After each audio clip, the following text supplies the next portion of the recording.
안녕하십니까. 일요일 리서치입니다. 제가 약간 늦게 왔는데 전화 자꾸만 많이 오는 거 보니까 좀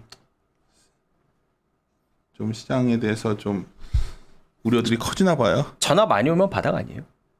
아니 그렇지 그렇지도 않아요. 왜냐면 질문하는 게 개인적인 질문들이니까 하여튼 여기 반복되는 말씀을 드리는데 여기도 그냥 동일하겠지. 뭐 궁금해하시는 분들 있으니까. 네. 자꾸 왜 미국은 뜨는데 우리는 안 뜨냐? 미국으로 돈이 가니까요. 그리고 미국 달러가 강해질 거고, 그렇죠. 이머징이 약해질 거니까 뭐 그거는 뭐 새로운 건 아닌 것 같고. 강세 통화의 자산을 쓰는 거는 편하죠. 그렇죠. 반도체도 차이가 크고요. 그리고 이제 반도체 내용 어제 그 남대정 이거 꼭 들어보시면 아는데, 그러니까 저희가 무슨 뭐 어떤 분들은 그 반도체 조사기한 거 그대로 쓰는 줄 아는데 그게 아니라 여러 가지 저희들도 뭐 다 다양하게 해가지고 하는 거니까 여하튼 뭐 반도체는 지금 버티고 있지만 저희는 반도체까지도 흔들릴 거로 보고 있고 하여튼 오늘 주된 논지는 이거죠. 오늘 뭐 MSCI 때문이 아니냐 뭐 질문하는 거면 다들 이걸 갖다 수급 이슈로 풀고 싶어해요. 무슨 느낌인지 알겠지?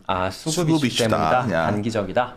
근데 근본적인 거는 우리의 소위 2년간 과장되어 있던 기업의 이익에 대한 기대치 이게 이제 좀 정상화되는 과정에 있는 거죠. 그 정상화되는 폭이 내려와야 되는데 안 내려오니까 아마 내년에 실망할 일만 남은 거 아니겠는가. 근데 걱정은 그게 버티고 있다는 게 문제죠. 그러니까 지수가 이렇게 빠졌는데 이러고 있으면 신주고 말대로 되는 거지. 실망을 나눠서 하게 되면 오랫동안 해야 되죠. 그러니까 사실 신중호는 더 낮게 자꾸 얘기하자 그러는데 내가 그거는 가뜩이나 지금도 올해 내내 고생했는데 우리 욕 먹느라고 그만 먹자 그냥 그러고 고생하셨어요.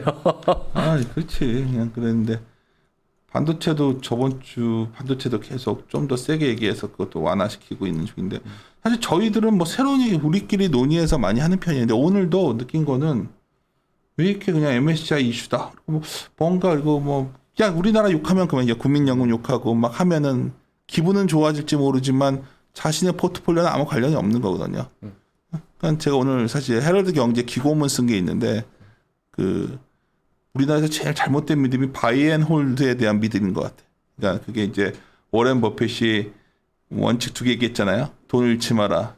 첫 번째 법칙 잃지 마라. 그런데 그거 워렌 버핏 잘 내용 보시면 그러니까 그런 돈을 잃지 않을 정도의 조건이 되었을 때 그리고 여러 가지 시나리오 갖고 와라는 얘기였어요. 그러니까 그걸 갖다 그냥 나는 돈을 잃어도 안 팔 거야. 이런 고집 피우라는 그러니까 바이앤 홀드가 아니라 바이앤 이그노 바이앤 그냥 방관 이런 전략들이 좀 많은 것 같아요. 우리 최근에 특히 초보자들이. 그래서 지금이라도 오늘이라도 포트 보시면서 뭐 제가 놀랬던 게 막 그냥 뭐 어떤 분이 막 분노에 차서 저한테 이제 가끔 그런 것도 오거든요. 뭐 포스콜 봐라 이런 주식을 살아오지 않는 게 비정상 아니냐 막 이러더라고. 많이 빠졌더라고 진짜. 많이 빠졌죠. 예.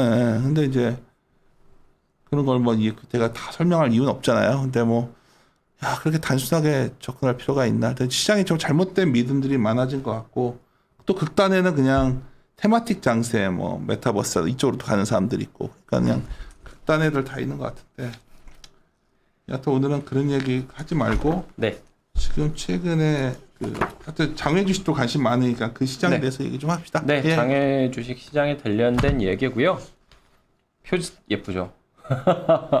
그러니까 표지 예쁜데 배가 사네. 그런 뜻이었어? 자세히 안 봤는데 배가 산으로 간다. 아니, 제목이 뮤추얼 펀드는 어디로 가는가라고 해드렸는데요. 네. 사실 이 비슷한 자료를 작년 한 2월 달쯤에 냈었어요. 뭐 자본시장은 어디로 가는가 뭐 이런 자료를 냈었는데 그거 나오고 코로나 터지면서 완전 잊혀졌죠. 이거 쓰고 오미크론 변이 터져가지고 이번에도 잊혀지는가 하고 있습니다. 아니에요. 지금 뭐 다들 관심 많지. 네. 뭐 기본적인 컨셉은 뭐냐면요. 뮤추얼 펀드에서 계속 자금이 빠져나가고 있습니다. 이건 한국만 나타나는 현상도 아니고요. 전 세계적으로 나타나는 현상입니다. 특히 뭐 액티브 뮤추얼 펀드에서 돈이 계속해서 빠져나가죠. 그렇다고 해서 사람들이 주식 투자를 안 하느냐라고 하면 그거는 아닙니다. 개인은 사고 있는데 펀드를 통해서 하지는 않아요. 개인이 직접 하죠. 비슷한 예로 개인들 같은 경우에는 집합 투자보다는 개인 투자를 좀 선호하는 현상이 나타나고 있고요. 이거와 비슷한 예로 주식이라든지 채권 같은 전통적인 자산 이외에 비전통적인 자산을 선호하는 현상도 같이 나타나고 있습니다. 대표적으로 뭐 코인도 있고요. 부동산도 있고 그 다음에 요새 같은 경우에는 미술품 시장에서도 그렇게 된 굉장히 핫하죠. 뭐 그거에 뭐 레고도 있고 명품도 있고 별의별 투자가 다 나오고 있습니다. 그거에 대해서 이 거부감이 없죠. 뭐 개인적으로 그 좀 친한 분들한테 말씀드리고 있는 거는 어떤 거냐면은 만약에 1999년에 여의도역 5번 출구 사람 제일 많은 데가 5번 출구거든요. 거기 가면은 바이코리아 펀드 광고가 붙어 있었을 겁니다. 이익치 회장. 네. 그쵸. 네. 지금 가면은 뮤직하우 광고가 붙어 있어요. 그 차이가 바로 20년 동안의 변화라고 생각을 했고요. 예전에면은 개인 투자자들이 이 펀드를 통한 집합 투자자를 선호했고 주식을 선호했다면은 지금은 굉장히 다양한 자산에 대해서 집합 투자 형태가 아닌 개인 투자 형태로 하는 것을 선호한다라는 거죠. 왜 이러한 형태가 나타나고 있느냐 이거에 대한 내용들을 정리를 했고요. 그렇다면은 기회 요인은 어디에 있을 거냐? 뭐 그런 투자를 하는 것도 대안일 수 있겠지만 제 생각에는 그런 투자를 유치하는 플랫폼들을 좀 보자라는 게 결론이라고 보시면 될 것 같습니다. 거래 플랫폼을 보자. 네. 그 뭐죠? 빗썸이 대박 났으니까. 어떤 게 네네네. 뭐 뮤직하우 같은 경우에도 나쁘지는 않을 수 있는데 사실 뭐 그렇게까지 제가 그 저작권 거래에 대해서 정확하게 좀 이해를 못한 것 같아가지고 안 썼고요. 그냥 뭐 다른 플랫폼들 뭐 부동산 하는 카사라든지 미술품 하는 투게더 아트라든지 그 다음에 그 명품 투자하는 바이셀 스탠다드 이 3개 기업 소개하는 것까지 내용 정리했습니다. 5페이지 보면서 말씀드리도록 하겠습니다. 뭐 개인들이 엄청나게 사재 꼈죠. 그렇죠. 뭐 작년에 1년 동안 개인 투자자들 순매수 대금이 코스피랑 코스닥 합쳐서 60조가 넘었습니다. 말도 안 되는 금액이에요. 왼쪽에 있는 차트 보시면은 거의 뭐 0 근처에서 왔다 갔다 하다가 갑자기 굉장히 긴 장대 양봉 2개가 서 있죠. 그게 작년과 올해입니다. 올해 같은 경우에는 11월, 12월 거는 합산 안 한 데이터일 거예요. 10월 말까지 한 데이터인데도 지금 뭐 85조씩 막 이렇게 샀습니다. 굉장하죠. 사실 이 데이터에서 내가 재밌는 거 하나 얘기해 줄까요? 올해 1월에 주린이가 주식을 제일 많이 샀대요. 네네네. 월간 기준으로는 역사적이었죠. 그러니까 그때 혹시 1월에 주식 시작하신 분들은 스스로 그렇게 생각하시면 돼요. 가장 어쩌면 미숙하고 가장 어쩌면 맹목적 믿음 속에서 사신 분들이어서 이분들이 굉장히 올해 이제 굉장히 고점에 샀을 확률이 높은데 이게 보통 3,100 이상에 사신 분들, 삼성전자 보통 85,000 이상 사신 분들 그 정도가 여기 그때 9만 몇천 갔을 때라고 하더라고 1월달이. 그래서 이거는 그냥 식사 자리에 사는 얘기인데 결국 이분들이 굉장히 오래 이제 고생을 하고 있을 텐데 이게 과거에 비교를 하자면 우리 랩 열풍 불 때 2011년 뭐 그때겠네요. 그때도 굉장히 랩 그때 어느 달에 확 들어왔던 달이 그때가 랩 꼭지였고 올해는 이거 꼭지를 만든 사람들이 유튜버들이다. 그래가지고 뭐 그때는 랩 장세였고 지금은 유튜버 장세였고 뭐 그거를 신중호 친한 자료에도 그게 있는데 네네. 그런 얘기도 하는데 이게 1월이 올해 어마어마했었더라고요. 맞습니다. 1월. 월간 기준으로 역대급입니다. 예. 근데 이렇게 개인들이 사는 거에 대해서 주식을 산 이유가 그냥 코로나 때문에 변동성이 커졌냐라고 말하기에는 제가 마음에 걸리는 거는 작년 1월, 2월 그치. 그러니까 코로나 터지기 전에 이미 월간 기준으로는 역대 뭐 월간 기준으로 5위권에 들어가는 순매수가 이미 나왔습니다. 그렇죠. 그러다가 3월 달에 코로나 터지고 변동성 커지면서 더 많이 샀다라는 거죠. 제가 말씀드리고 싶은 거는 개인 투자자들 같은 경우에 코로나 때문에 산 거는 영향이 있었던 거 맞아요. 금리도 낮아지고 자산 시장이 화랑이 된 것. 근데 그거는 트리거였지. 그 전부터 이미 개인 투자자들이 주식시장에 들어왔기 시작했다라는 거는 부정할 수가 없을 것 같습니다. 그만큼 다양한 투자에 대해서 개인들의 관심이 늘어났고요. 다음 페이지 6페이지에 있는 그림 4번 보시면은 그러면 이러한 상황에서 기관 투자자들은 어땠느냐라고 하면 아시는 것처럼 당연히 계속해서 주식을 팔았습니다. 그렇죠. 근데 투신이라든지 사모펀드도 팔았어요. 투자자들이 개인들이 직접 주식을 사지 펀드에 들어 가입을 해가지고 주식 투자를 하지는 않는 흐름이 작년과 올해 나타났다라는 거죠. 집합 투자에 대해서 굉장히 선호도가 좀 떨어지는 현상이 나타나는 것도 작년과 올해고요. 그러다 보니까 다른 펀드들은 어떠느냐라고 하면은 그림 5번 보시면은 이 파란색 선이 전체 펀드 설정 원본이고요. 하늘색 선은 주식형입니다. 주식형이 다 빠진 거죠. 그렇죠. 다른 펀드들 같은 경우에는 그렇지는 않아요. 그러니까 뭐 해외 주식을 하고 채권을 하고 파생을 하고 뭐 이런 쪽으로는 돈이 들어오는데 주식을 할 거면은 굳이 개인들이 뭐 자기가 알 주식을 직접 하지 펀드에 가입하지는 않는다라는 거죠. 이런 생각 어떠세요? 매달 적립식 돈을 넣었는데 네. 작년에 장이 많이 올랐어. 근데 딱 돈을 번 줄 알고 펀드를 딱 열었더니 똔똔인 거야. 그래서 에이씨 하고서 펀드를 해약하고 직접 투자에 나치는 이게 아까 말과 연동되는데 그 자금이 1월 달에 엄청 들어왔단 말이 있어요. 그 말 가능합니다. 그래서 그때 이럴 바에 내가 직접 하자고 올해 1월에 12월에 해약하고 1월에 다 들어와서 주식을 직접 샀다는 그럴 거예요. 수 있을 거예요. 이럴 바에는 내가 삼성전자 사지 하고 샀는데 그게 상투를 만든 거 아니냐. 뭐 제가 이거. 작년에 그랬습니다. 내가? 제가 이제 2009년부터 펀드를 그 적립식 펀드를 가입했거든요. 매달 10만 원인가씩 넣다가 결혼하고서 20만 원씩 넣고 해가지고 이렇게 10년을 넘게 넣었어요. 저 그때 처음 가입할 때 2009년이면은 코스피가 1200일 때였습니다. 뭐 작년 하면 아무리 그래도 뭐 3천 가까이는 됐잖아요. 그러면 인덱스가 2배 됐잖아요. 물론 적립식이니까 2배가 되는 거는 아닌데 제가 다 넣은 거 합쳐보니까 그때 얼마였지? 한 2천만 원 정도 들어갔더라고요. 들어간 거 다 하니까 2천만 원 들어갔는데 들어간 돈이 2천만 원이면은 이 평가액 얼마였을 것 같아요? 모르겠어. 1980만 원. 그러니까 뒤에는 이게 그 얘기 할 거니까 하는데 이게 수급에 관련된 걸 하도 얘기를 해가지고 내가 그 얘기를 한 거예요. 뭐 개인 자금이 구조적으로 들어왔으니까 올해 내내 그건 아니다 내가 주장을 네네네. 했었으니까 뭐 지나고서 뭐 이게 맞았다 열 쓰는 게 아니라 그냥 내 주위를 봤더니 다들 펀드 예약하고 주식도 1월에 그냥 경험. 뭐 물론 지금은 플러스 되기는 했는데 그 그쵸. 세제 혜택 받은 거 있잖아요. 그거 다 떼면은 거의 똔똔이에요 아직도. 왜냐면 내가 장이 강하게 돌아왔을 위한 조건 중에 하나가 그때 들어왔던 사람들이 어느 정도 정리가 조금은 돼야 된다는 게 네네네. 우리 뭐 이거는 뭐 기분 나빠하시지 말고 주식시장의 반복된 역사였으니까 결국 이게 좀 신용이랑 이쪽 부분이 정리가 돼야 되는데 그냥 다 버티고 있으니까 이게 시장이 더 안 되는 것 같고 그런 느낌을 받고 있는데 여하튼 여기 보시다시피 연기금은 뭐 그거대로 판 거고 돈 운영 펀드에서 돈 빼서 직접 투자한 자금이 꽤 많았다는 네, 거죠. 맞습니다. 이게 개인 투자자들이 그러면은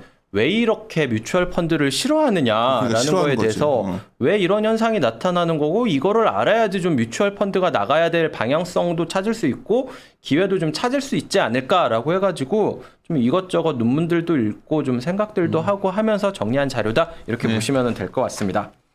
뭐 10페이지부터는 그렇죠. 뭐 9페이지부터는 뭐 뮤추얼 펀드의 역사랑 과거랑 어떻게 해서 뭐 만들어졌고 이런 건데 이거는 뭐 재미로 그냥 보시면은 될 것 같고요. 미국 기준으로 하면은 그림 11번 보시면은 이게 데이터가 와 여기는 뭐 30년대부터 있더라고요. 이런 데이터가.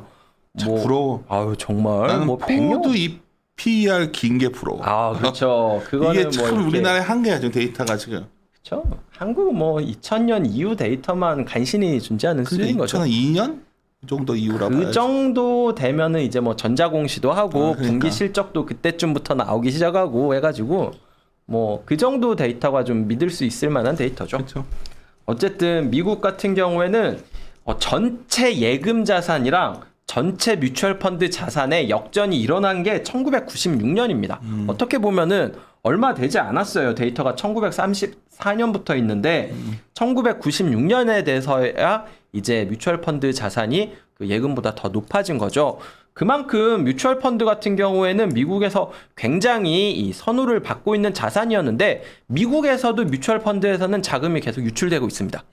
그냥 뭐 유출된다고 해가지고 전체 자산 총계가 줄어드는 건 아니에요. 뮤추얼 펀드에서 자금 떨어지는 것만큼 자산 총계가 올라가고 있으니까요. 뭐 그런 상황이기는 하지만 어쨌든 이렇게 역사적인 투자 자산의 위상이 예전만 못한 거는 맞다. 이 정도까지만 말씀드리면 될 것 같습니다. 뭐 재미로 뭐 하나 말씀드리면은 지금은 뮤추얼 펀드 하면 다 개방형이잖아요. 과거에 처음에 이렇게 유행했을 때 그 대공황 이전에는 폐쇄형이 대부분이었다고 그러더라고요. 그러더라고. 근데 폐쇄형이 왜 안 좋았느냐라는 거를 좀 찾아봤는데 이 폐쇄형이라고 하면은 ETF랑 다르잖아요. 그러다 보니까 가지고 있는 자산 가치가 100만 원이면은 전체 시가총액이 뭐 150만 원 정도에 거래된다고 그래요. 미래에 돈 벌 거를 좀 땡겨서 약간 여기도 펀드인데도 PER 같은 거를 받는 거죠. 근데 이 대공황을 겪으면서 주식도 떨어지고 유동성 문제도 받으니까 프리미엄 받던 걸 이제 디스카운트 돼서 받으니까 여기에서 손해를 굉장히 많이 봤다라고 하더라고요. 그러면서 이 개방형 펀드가 많이 늘어났다. 이 정도만 말씀드리면 될 것 같습니다. 자, 이제 13페이지부터 보면은 여기서부터 좀 중요한 내용인데요. 그 계속해서 자금 같은 경우에는 유출되고 있습니다. 이 그러니까. 위쪽에 있는 그림 15번 보시면은 그러네. 이게 미국의 연간 뮤추얼 펀드인데 데이터가 이거는 길지는 않아요. 뭐 2007년 정도 이후니까 사실 뭐 금융위기도 있었고 그 이후에도 뭐 여러 가지 이슈가 있었는데 자금 같은 경우에는 계속해서 빠져나오고 작년 같은 경우에 굉장히 많은 자금이 빠져나왔습니다. 한국이랑도 비슷하죠. 뮤추얼 펀드에서는 자금이 빠져나오고 뭐 개인들 같은 경우에는 투자를 하고 뭐 이런 것도 있었던 거죠. 물론 미국 같은 경우에는 뭐 한국에 비해서 뭐 퇴직연금 자산 뭐 이런 거의 비중도 좀 크기는 하지만 어쨌든 뮤추얼 펀드에서 자금이 계속해서 빠져나왔다라는 거는 한국이나 미국이나 동시에 나타나고 있는 현상이다. 이거를 말씀을 드려야 될 것 같아요. 왜 이런 그 자금 유출이 나타나느냐? 14페이지부터 세 가지 정도로 이유를 정리를 했는데요. 뭐 첫 번째는 많이 아실 거예요. ETF라는 인덱스 펀드라는 상품이 나오면서부터입니다. 뭐 제가 이거 뮤추얼 펀드 관련돼 가지고 뭐 여러 가지 뮤추얼 펀드에 대해서 이렇게 좀 잘 책 쓴 거를 봤는데 존 보글 책 이렇게 두꺼운 거 있어요. 그거를 읽으면서 느꼈는데 야, 그걸 다 읽었어? 뒤쪽에서는 그냥 넘겨서 꽂아놓고서 중간까지는 볼 수 있겠더라고요. 근데 여기서 하는 말이 계속 일관적으로 얘기를 하는 게 결국 성과는 시장을 이기는 거는 굉장히 힘들고 수수료 싼 펀드를 사는 게 굉장히 남는 장사다. 이게 수수료가 별거 아닌 것 같지만 장기로 가면은 갈수록 이거에 대한 이 스노볼 효과는 커진다. 뭐 이런 얘기를 하거든요. 그러면서 뭐 이런 저런 좀 차트도 보고 했는데 결국에는 인덱스 펀드 같은 경우에는 수수료율이 상대적으로 낮으니까 뭐 이쪽에 대한 수요가 있을 수밖에 없고 뭐 한 2000년대 초반부터 해서는 ETF들이 굉장히 많이 보급되기 시작했잖아요. 그러면서 수수료율이 괜찮은 ETF로 수요가 몰리면서 뮤추얼 펀드에서 액티브 뮤추얼 펀드에서는 자금이 좀 줄어들었다 이렇게 얘기를 할 수가 있는 거죠. 뭐 여전히 ETF 같은 경우에는 뭐 비중이 커지고 있고요. 지금 같은 경우에는 15페이지 오른쪽 차트 한번 보시면은 이거 미국 기준이거든요. 전체 그 펀드 시장에서 뮤추얼 펀드가 차지하는 비중이 2000년대 초반에 96%였는데 지금은 80%까지 줄어들었고요. ETF 비중은 1%가 안 됐는데 지금은 18%까지 올라왔습니다. 그만큼 뮤추얼 펀드에서 자금 빠져나온 게 ETF라는 다른 대안으로 좀 자금이 이동하고 있다. 그 이면에는 이 수수료율이 너무 높은 거 이거에 대한 이슈가 있다. 이거를 말씀을 드려야 될 것 같고요. 근데 단순히 수수료율 문제만인 거는 아닙니다. 16페이지에 있는 내용을 말씀을 드려야 될 것 같은데 뮤추얼 펀드들이 2009년 정도 이후에는 시장을 잘 못 이겨요.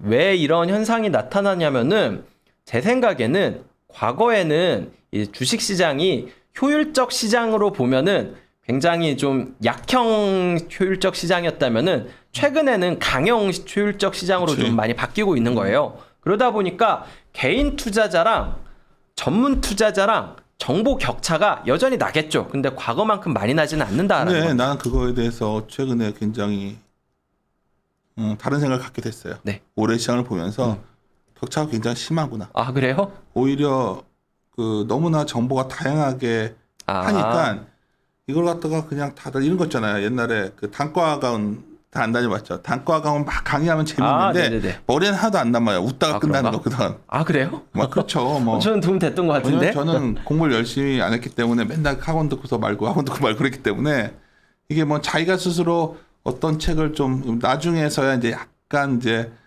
내가 이제 뭐 어떤 분야를 좀 공부하기 시작하면서 전문적으로 할 때는 스스로 좀 질문하고 답하고 이러면서 그래야 이게 실력이 드는데 너무나 서점에 증권 관련 서적도 싸구려 책들이 넘쳐나고 유튜브 생태계도 갈수록 더 내가 봤을 땐 저급해지고 하니까 아는 것 같지만 제대로 하는 것들이 없는 것 같아요. 그러니까 이게 내가 이제 점점 또 고급 정보나 거 다루는 사람들은 저야 관종이니까 이 짓하고 앉아 있는 거고 더 폐쇄적이 돼가는 것 같아요. 지금. 그러니까 굳이 뭐 내가 그런 사람들과 교류할 필요 있나 뭐 이렇게 되니까 오히려 더 심해지는 것 같아요. 근데 이게 내가 왜 그걸 더 느끼냐면 이거는 너무나 당연하게 하는 얘기도 굉장히 막 과민 반응한 사람들도 늘어나고 이게 무슨 느낌인지 알지? 그래서 이 정보의 비대称성이 완화되는 게 아니라 오히려 정보가 다양해지면서 이게 더 다시 격차가 벌어지는 느낌? 아니 뭐 이거 개인적 소견이에요. 이건 내가 연말이니까 드리는 말씀이 편하게 이게 점점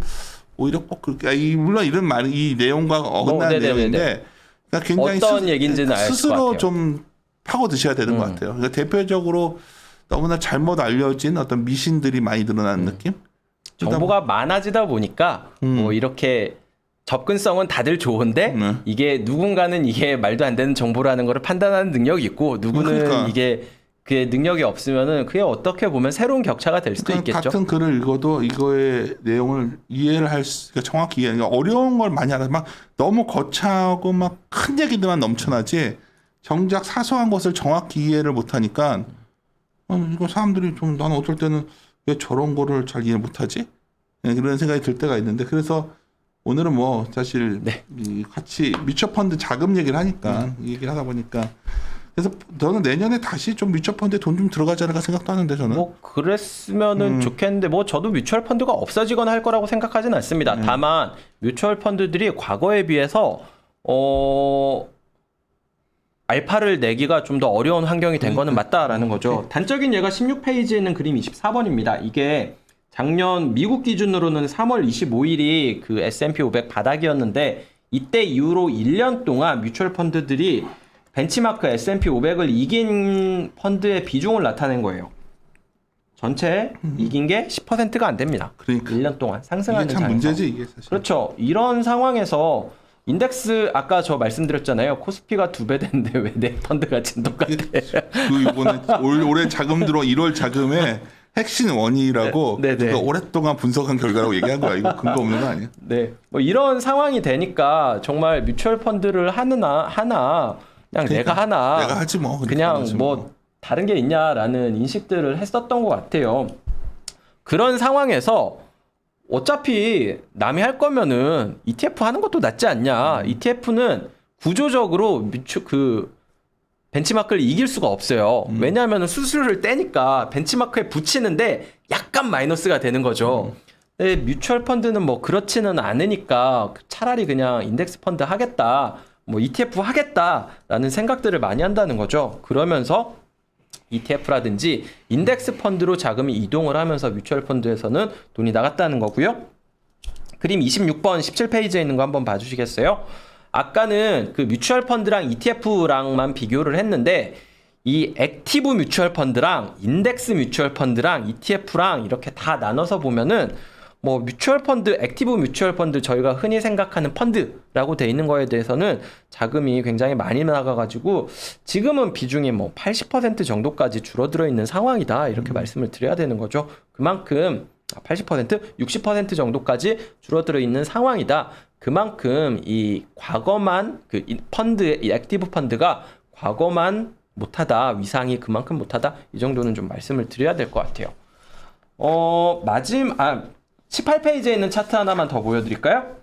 많이 보여줘요. 이거 네. 사실 뮤추얼펀드 얘기도 되지만 여러 가지 자금의 변화도 읽을 수 있는 자료여서 좋은데. 네, 이거에 대해서 저는 좀 헤지 펀드에서도 비슷한 상황이 나타나고 있다라고 생각을 하고 있어요. 이 파란색 선으로 나타낸 게 S&P 500 대비 헤지 펀드의 성과를 나타낸 겁니다. 이 파란색 선이 올라가는 구간은 헤지 펀드가 시장을 이기는 구간이고요. 이렇게 비슷하게 옆으로 가는 구간은 S&P 500이랑 비슷한 구간이고 떨어지는 구간은 S&P 500 대비 성과가 안 나오는 구간이죠. 보시면은 2000년대 초반까지만 하더라도 한 2004년 정도까지만 하더라도 헤지펀드가 계속해서 시장을 이깁니다.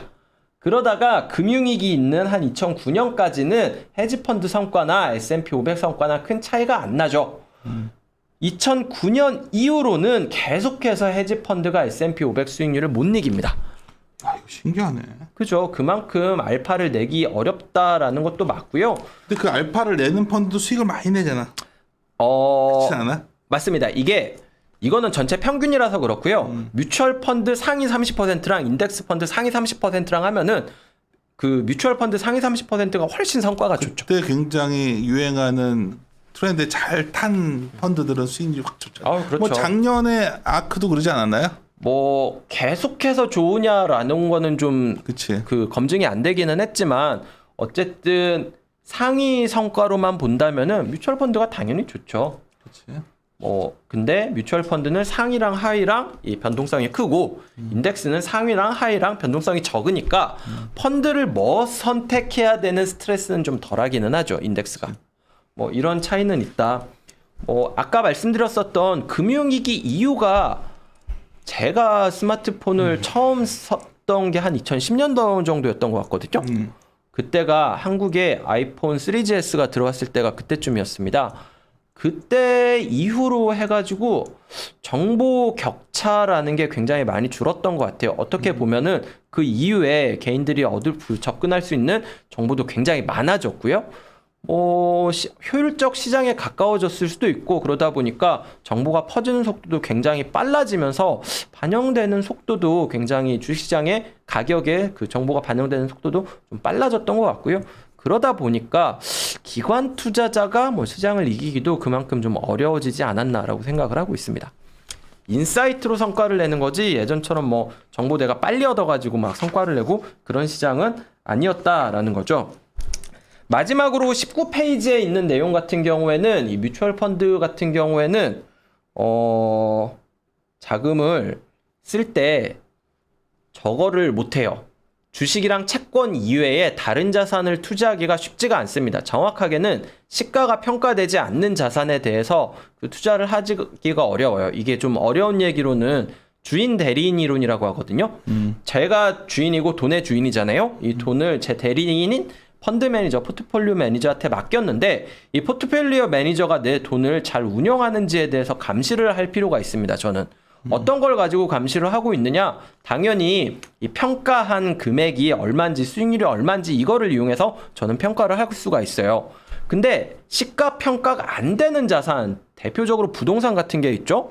그리고 미술품 같은 경우에도 계속 거래가 있는 게 아니고 거래가 있다고 하더라도 내가 가지고 있는 미술품과 완전히 동일한 미술품이 아니잖아요. 그러다 보니까 이 가격이 얼마나 어떻게 변하는지를 데일리로 계속해서 체크를 할 수가 없습니다. 그렇기 때문에 이 자산 가치가 올라가고 있는지 내려가고 있는지 평가를 하기 어렵고 그러다 보니까 뮤추얼 펀드 같은 경우에는 이 관리를 위해서 시가 평가가 되는 자산에 투자를 할 수밖에 없어요.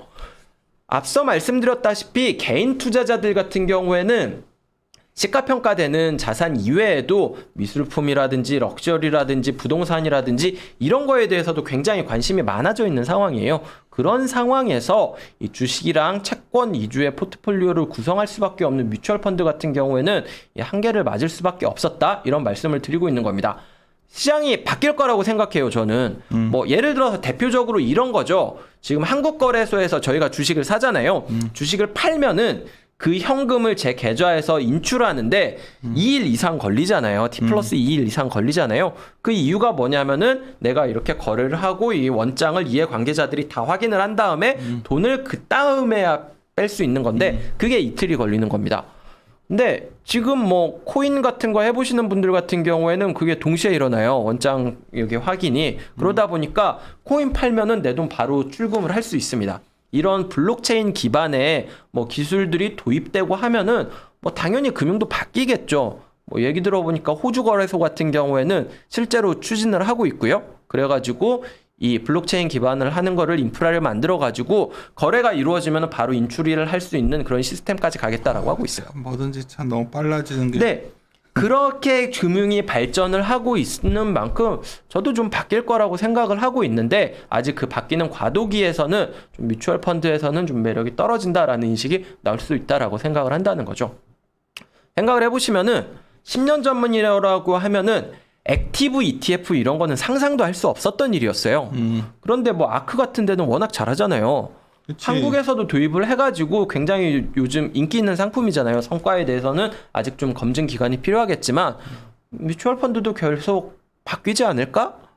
뮤추얼 펀드가 없어지는 일은 없을 것 같다 정도로 말씀을 드리고 있습니다. 하여튼 근데 염려찬 의원이 말하고자 하는 거는 이런 거래 관련된 것들이 갈수록 늘어나니까 네, 많은 사람들이 이제 주식 자금보다는 직접 투자가 늘고 직접 투자의 상품 대상이 확산되니까 그 직접 투자하는 개인들이 들어가는 플랫폼 기업들을 보자. 네네. 그래서 세 가지 비상장 기업을 소개해 준 네네. 23페이지부터 보시면 될것 흥미로운 같아요. 기업들이에요. 네. 뭐 세 가지가 하나는 카사라고 카사코리아라고 부동산 하는 데고요. 두 번째가 투게더 아트라고 미술품 하는 데고 세 번째가 바이셀 코리아라고 럭셔리 하는 업체입니다. 카사코리아 같은 경우에는 지금 소개드릴 기업들 중에서 기업 가치가 제일 큰 기업이에요. 얼마예요? 그래서 비공개로 해달라고 해가지고 하지 말아요. 이쪽은 말씀드리기는 좀 어렵고요. 셋 중에서는 그 제일 정도 크다. 가치로 들어온 애들이 있다는 거죠. 지금 얼마 밴드? 여기는 굉장합니다. 네. 아마 카사라는 거 앱 찾아서 들어가시면은 아시겠지만 뭐 상업용 부동산 같은 경우에는 성과는 좋은데 개인들이 투자하기는 좀 쉽지가 않아요. 그 다음 페이지에 나와 있지만 뭐 여기 보시면은 상업용 부동산 지역별로 이렇게 올해 수익률 보시면은 강남, 마포, 여의도 이런 데가 좋은데 강남, 마포, 여의도 이런 데에 건물을 살 수 있느냐라고 하면 개인은 힘들잖아요. 수익률이 안 좋지 않아요? 상업용 부동산들? 상업용 부동산 나쁘지는 않죠. 근데 그렇게 좋진 않은데. 일단 공실률이 얼마나 되느냐랑 뭐 이렇게 지분 가치 아니 그 자산 가치가 얼마나 밖에서 파느냐 이 두 가지가 이슈일 텐데 투자를 하고 싶어도 일단 진입 장벽이 굉장히 높다라는 거죠. 그렇기 위해서 여기에서는 공모를 통해 가지고 이렇게 투자를 하는데 뭐 강남에 있는 무슨 빌딩 하나 뭐 40억 주고 사 가지고 이렇게 자금 모집해 가지고 이 투자를 하고 이렇게 하는데 이거 얘기하면은 가장 많이 들어오는 질문이 공모 리츠랑 뭐가 달라요? 라는 그러니까. 겁니다. 하나 다른 게 일단 공모 리츠는 포트폴리오로 하잖아요. 그러다 보니까 여러 가지 이렇게 부동산이 들어가 있다고 그냥 뭐 그룹에 안 좋은 물건도 막 뭐 들어가고 그런 걸 수도 그런 거 있는데 있죠. 이거는 건 바이 건으로 하니까 이게 그 하나 원하는 거 하나에만 투자를 할 수가 있다라는 마음에 거죠. 드는 건물이 있으면 그 네, 같이 맞습니다. 투자자들은 돈 태워가지고 네, 맞습니다.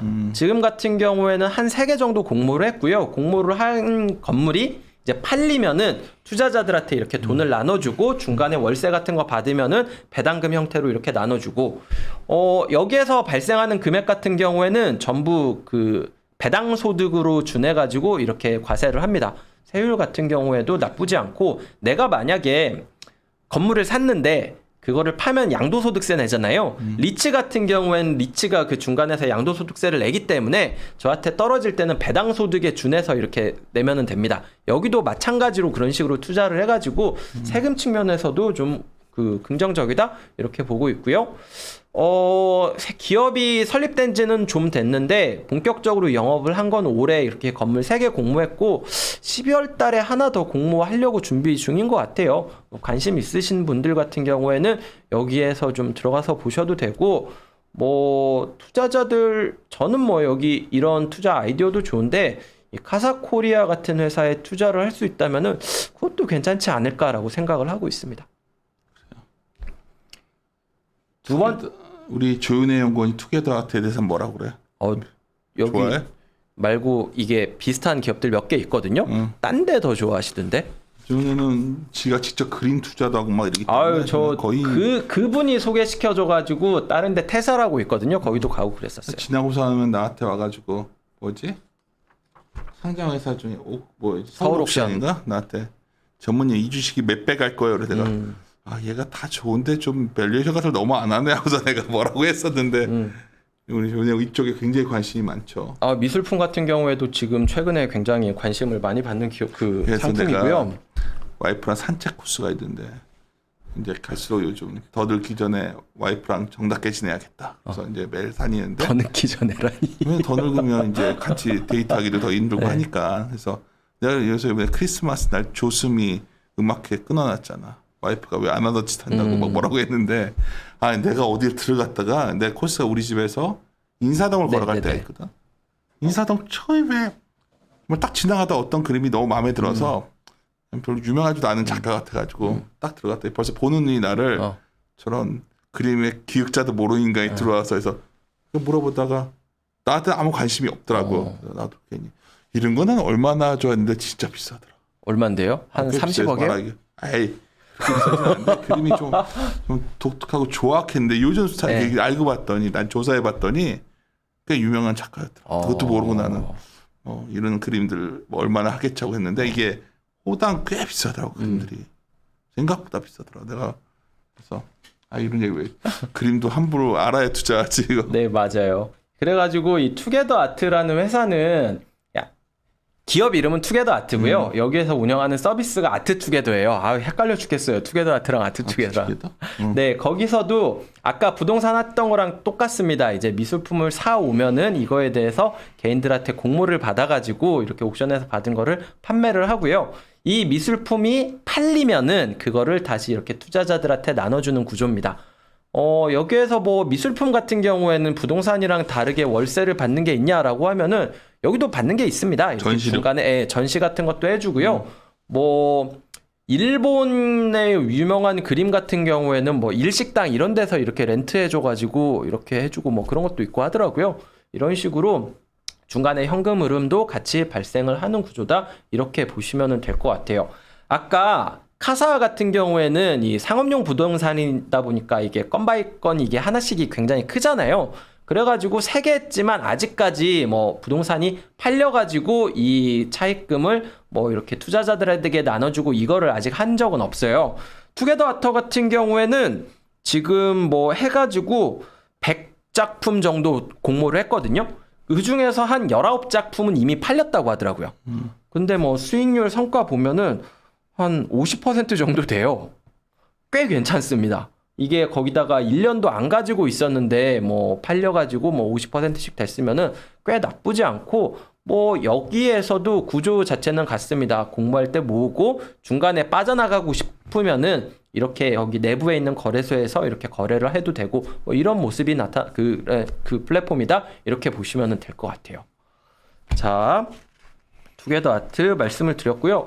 근데 미술품 같은 경우에는 요새 좀 많이들 생기기는 했어요. 너무 많이 생겼어. 아까 말씀드렸었던 태사 같은 데도 있고요. 뭐 몇 개 더 있습니다. 좀 규모 작은 것 중에서도 몇 개 더 있어가지고 참 이게 소싱이 참 어려운 것 같아요. 그림을 어디서 가져오느냐.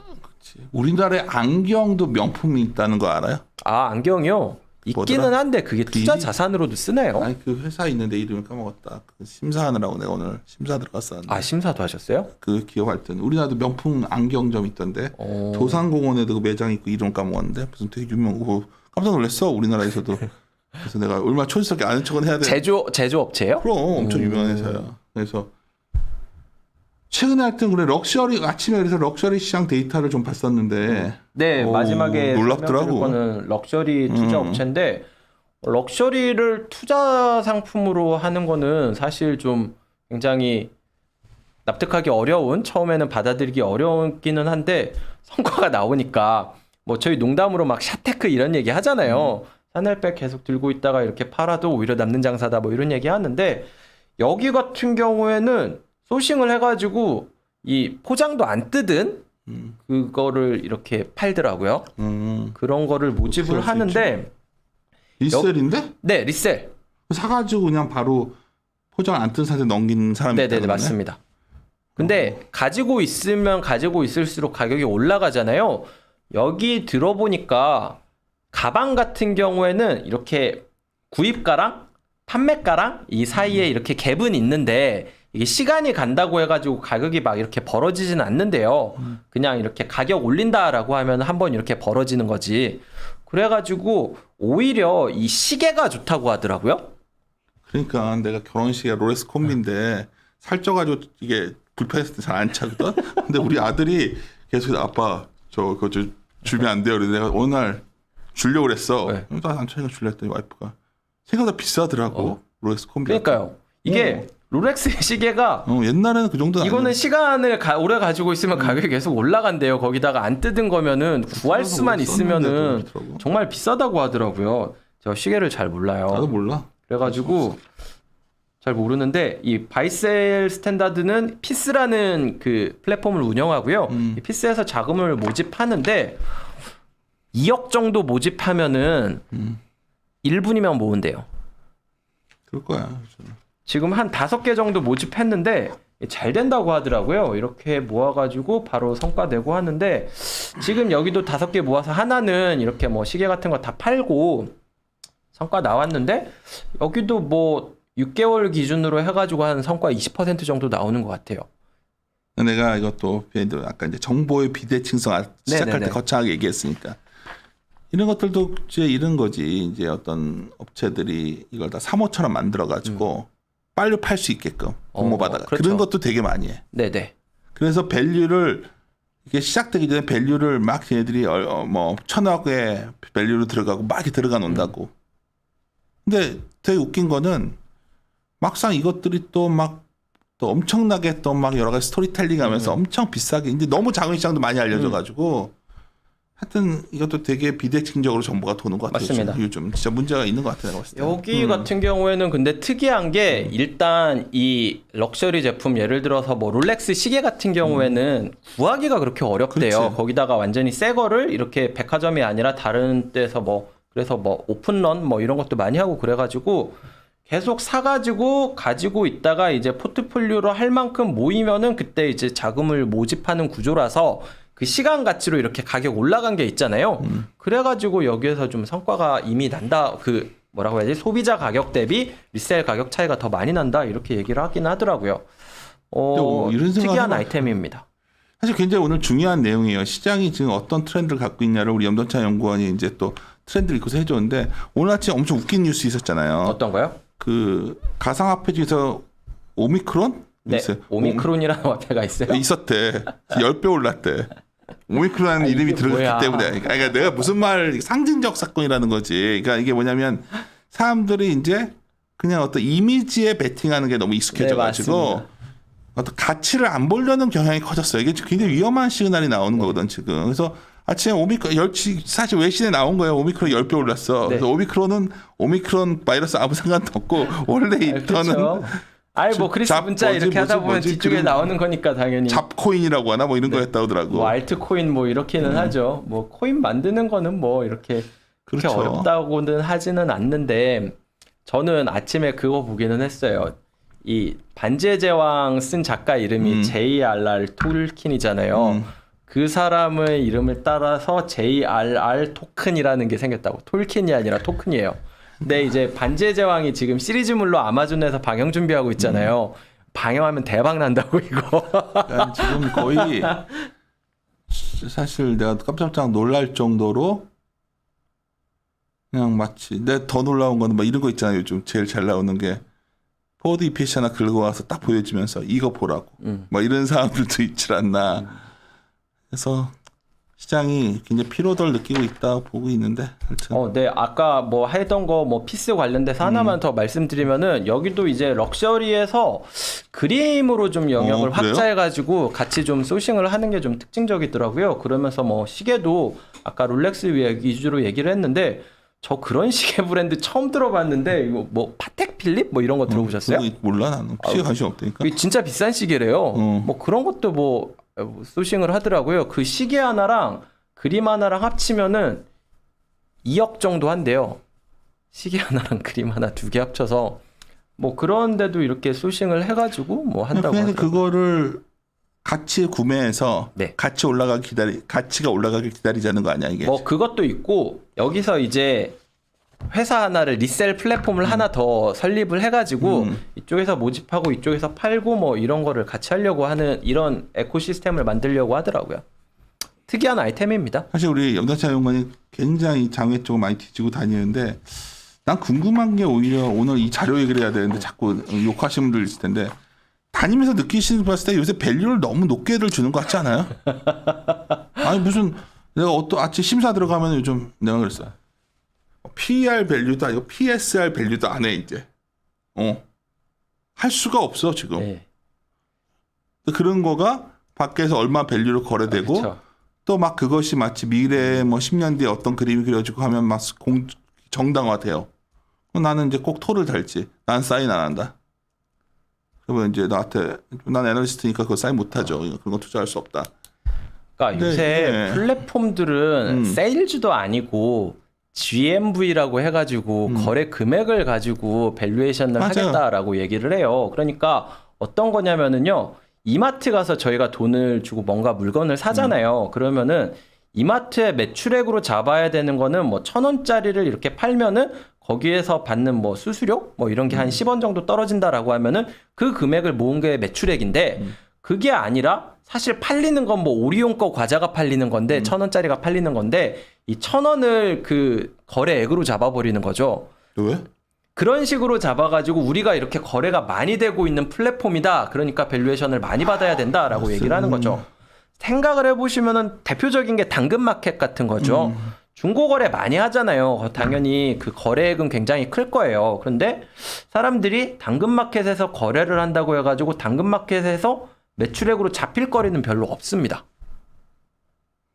그런데 거래액이 크니까 충분히 뭐 이거 사업을 다른 데에서 쓸 수도 있으니까 높은 밸류에이션을 받을 수 있겠다라고 하면은 가능성은 있는데 눈에 보이지 않는 가치를 미래 가치를 얼마나 밸류에이션을 줘야 될까? 이거에 대해서는 저 같은 올드한 애널리스트들은 의심을 할 수밖에 없다라는 아니 거죠. 나는 굉장히 나름대로 약간 오픈 마인드인 사람인데 최근 한 달 동안에 여러 가지 딜에 관해서 뭐 심사를 했거나 아니면 또 회자되고 있는 것들을 듣다 보면 야 이거는 다들 아니 이런 거를 어떻게 저렇게 투자하자고 얘기를 하지? 이런 생각이 들 정도거든. 근데 더 놀라운 거는 이런 얘기를 하면 오히려 올드하다고 얘기를 하는데 내 생각에 항상 우리 애널리스트가 할 수 있는 건 이런 거죠. 우리가 정확히 뭐는 모르지만 우리는 그래도 여러 가지 숫자를 갖고서 데이터에 근거해서 얘기할 수밖에 없고 사실 이 자료도 보면서 상당히 좋은 내용이에요. 아까 끝에 세 회사는 상당히 매력적인 기업이고 근데 드리고 싶은 말씀은 이런 기업들을 알아두고서 우리가 좀 더 매력적일 때 투자해야 된다는 게 내 기본적인 생각이에요. 근데 최근에 여러 투자 대상들이 매력적이지 않다는 게 제 결론이에요. 그러니까 그거에 대해서는 저같이 뭐 그래도 이거저거 경험해본 사람들의 어떤 그런 경험을 너무 무시는 안 하셨으면 좋겠어요. 그러니까 아 이건 상당히 심각하다 지금 내가 봤을 때는. 근데 이제 그러다 보니까 좀 우리 하우스가 전체적으로 좀 약간 베어리시하게 느끼는데 내가 살다가 한 최근 10년에서 이렇게 베어리시하게 느낌을 받는 건 사람들이 내가 베어리시라고 느낀다는 것 자체가 시장이 상당히 흥분해 있구나 전 느끼고 아마 그래도 그러다 보면 이제 좋은 기회가 오겠죠. 네. 또 아마 이렇게 투자 자산이 굉장히 다양해졌다는 건 어떻게 보면은 저금리로 인한 효과일 맞아. 수도 있고요. 그러다 보니까 플랫폼이 늘어나기는 했는데 제가 봤을 때는 뭐 미술품 이쪽에서는 M&A가 좀 많이 나올 수도 있을 것 같아요. 경계도 많이 허물어지고 있고요. 뮤직하우 단점이 돈을 뺄 수가 없다며. 뭐더라? 아, 거기 저작권 이게 어. 거래가 너무 안 돼가지고 그러니까. 그러다 보니까 좀 문제가 발생을 아니, 하기는 플랫폼 했죠. 기업들 잘 뒤져봐야 돼요. 지금 다들 막 그냥 뭐 스토리만 되면 내러티브만 되면 된다고 하는데 막상 가서 우리가 캐시인 캐시아웃이라는 관점에서 투자를 보는 순간 상당히 퀘스천이 드는 게 있는 거고. 뭐 팬심으로는 할 수는 있는데 저는 또 좀 의문을 가지고 있는 게 저작권이라는 거는 결국에는 계속해서 사용되었을 때 그거에 대한 가치가 나오는 거잖아요. 음악 같은 경우에는 어떨까요? 유행이 지난 다음에 계속해가지고 뭐 저희 벚꽃 엔딩 그런 것처럼 계속해서 나올 수 있는 곡들이 얼마나 될까 이것도 잘 모르겠고 어떻게 보면은 주식 같은 경우에는 가치가 올라갈 수 있다는 이유는 배당금이 기업이 성장하면서 계속해서 늘어날 수 있다라는 것 때문에 기업이 밸류에이션을 받는 겁니다. 저작권 같은 경우에는 미래에 저작권 사용이 계속해서 늘어날까? 감소할까? 유지될까라고 한다면은 먼 미래의 밸류에이션을 땡겨오기는 좀 어려울 것 같아가지고 제가 막 뮤직하우의 이 투자에 대해서는 좀 생각을 더 해봐야 되겠다라는 판단을 했습니다. 아까 제가 뭐 투게더 아트 말고 저 투게더 아트 같은 데도 얘기했고 그 바이셀 얘기하면서 이제 럭셔리 하다가 미술품 같은 데 한다라고 말씀을 드렸잖아요. 아까 말씀하셨던 서울 옥션 같은 기업도 럭셔리도 뭐 옥션을 해보겠다 뭐 이런 식으로 얘기를 하고 있고 이 투게더 아트 같은 데도 좀 럭셔리 쪽으로 영역을 확장했다라고 얘기를 하고 있습니다. 기업들이 좀 비슷한 영역 확장 같은 경우에는 계속해서 비슷하게 나타날 거고요. 그러다 보면은 M&A 같은 활동도 좀 계속해서 나타날 텐데 아직까지는 어디가 두각을 나타내고 있고 어디가 뭐 승자다 이런 것까지 말할 수 있는 단계는 아닌 것 같아요. 다만 앞서 말씀드렸던 이 세 개 기업들 중에서 이 카사 같은 데는 규모도 좀 크고 이 혁신금융 뭐 이거에 선정이 돼가지고 뭐 제도권에 가장 가까워져 있다라는 것 점에서 좀 긍정적으로 평가한다. 뭐 이 정도까지는 말씀드릴 수 있을 것 같습니다. 그래요. 하여튼 지금 시장 막 혼돈스러울수록 뭐 이런 식으로 좀 새로운 가이드를 찾고 여러 가지 데이터 보면서 고민해야 되는 시간 같아요. 최근에 저희가 좀 종목 데이터가 자료가 나와도 자꾸 녹음을 안 올렸더니 몇 분이 이제 뭐 이렇게 문자도 남기시고 그랬던데 첫째는 바이 의견으로 나가면 무조건 사라고 하는 걸 오해들 하시니까 나 종목 녹음하기가 싫은 거예요. 지금 종목 뭘 사야 되냐 고민하는 게 적절한 시기가 아닌데 자꾸 뭐 이게 싸다 저게 싸다 그래봤자 별 의미도 없는 구간이고 그렇죠. 어쩌면 분기 말 아니라 월말이긴 하지만 월 말 같은 경우에는 그래도 뭐 윈도우 드레싱 이런 것 때문에라도 좀 올라가는 효과가 있기는 한데 오늘은 그것도 아닌 것 같아가지고 참 참담하네요. 내가 걱정이 지금 원래는 너무 컨선 조정이 없어. 자꾸 이 말을 하니까 우리가 지겹다고 하시는데 이거는 다들 방치하고 있는 상황이어가지고 방치하고 있는 상황이어서 저희같이 데이터 본 사람들은 이 방치가 결국 나중에 주가 빠지면 반응할 것 같다는. 그렇죠. 이거를 그치? 한 번에 팍 하는 것도 아니고 이렇게 시장이 팍 부러지는 게 아니라 이렇게 슬렁슬렁 이렇게 있으면은 그러니까 질질질 흐르면서 무너지는 그러니까, 이게 그렇죠. 실망이 계속 길어질 수도 있습니다. 사실 여기서 팍 부러지면서 한 2,000, 2,900 깨졌으면 참 편한데 질질 흘러왔기 때문에 컨선 조정도 없어. 이 질질 흐를 때가 아니라 팍 부러졌을 때 이익 추정치 하향 조정하면은 묘가 안 하는데 그렇지. 이렇게 좀 슬슬 흘러갈 때 이렇게 이익 이 의미를 정확히 이해하시는 분들은 뭔 소리인지 알 거고 또 이거 설명해 달라고 하면 못 하겠어요. 이제 그런 설명들. 이제는 그냥 잘 생각해 보세요. 무슨 말인지. 그게 진행돼야 그 다음에 가격을 보는 거예요. 가격 지수가 어디냐. 자꾸 그런 거 없이 그냥 지수만 보고 선긋기 놀이를 하면 이게 반응이 안 오는 상황이니까. 근데 지금 상황은 오늘 아침에 제가 페이스북에 썼는데 아니 아침에 그냥 너무 안 좋은 거야. 왜냐면 콜이 왜 갑자기 전화하는데 질문들을 딱 보면 공통적인 거. 그래도 반도체는 버티겠죠. 이 말밖에 안 하거든. 그럼 여기서 반문을 해야죠. 다들 반도체가 버티겠죠 얘기하는데 이럴 땐 저는 반대의 질문을 던져요. 여기서 반도체가 흔들리면.